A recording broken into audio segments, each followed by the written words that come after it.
So as I've mentioned in other videos, your attitude on various things will guide whether or not you succeed in your goals, and I thought I would point out a few words that I heard these last few days, and in general, that really highlight this principle. So one of my least favorite words to hear at any workplace is some sort of family-oriented workplace, because family is not necessarily everybody's goal, right? So for me, I want to move somewhere where I am accepted for who I am. I've thought about the Rocky Mountains, I've thought about Phoenix, Arizona, and to a lesser extent, Eastern Europe, and also Taiwan. Taiwan accepts me for being solosexual. Eastern Europe only accepts me for being single. Let's put it that way. I'll let you figure out what that means. But family is not everybody's goal, right? I have the #1 AI for backgammon, which I wrote during the pandemic, and that's my family to me, right? But unfortunately, a lot of people will never see it that way, right? For example, this week I compete in the Computer Olympiad, but I have to stay up late to do that, and I still have to go to work. I can't take the day off just because, oh my god, my family needs my attention, right? I would love to be able to say that. Maybe I should have said that to see what happens.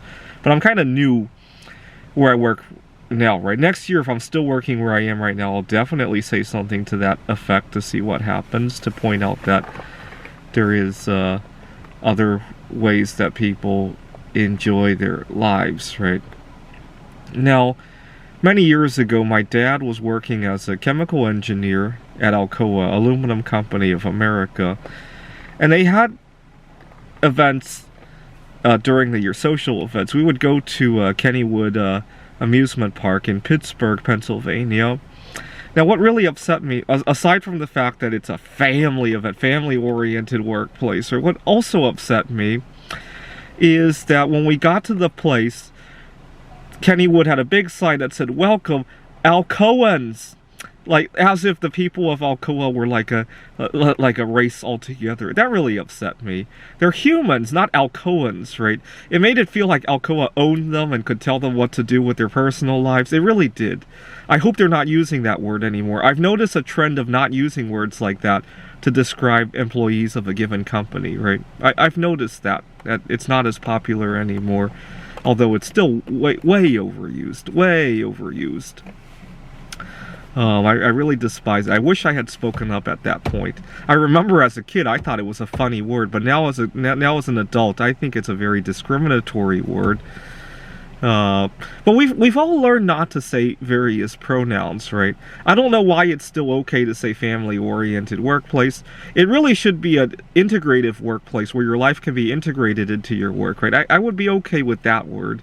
As for the Alcoans, maybe talk about their achievements, right? Congratulations to achieving this new alloy, or this whatever the situation is, right? But don't use the word Alcoans to describe a group of people who are just like anybody else in the world, who just happen to work at a certain organization, who just happen to live together, right?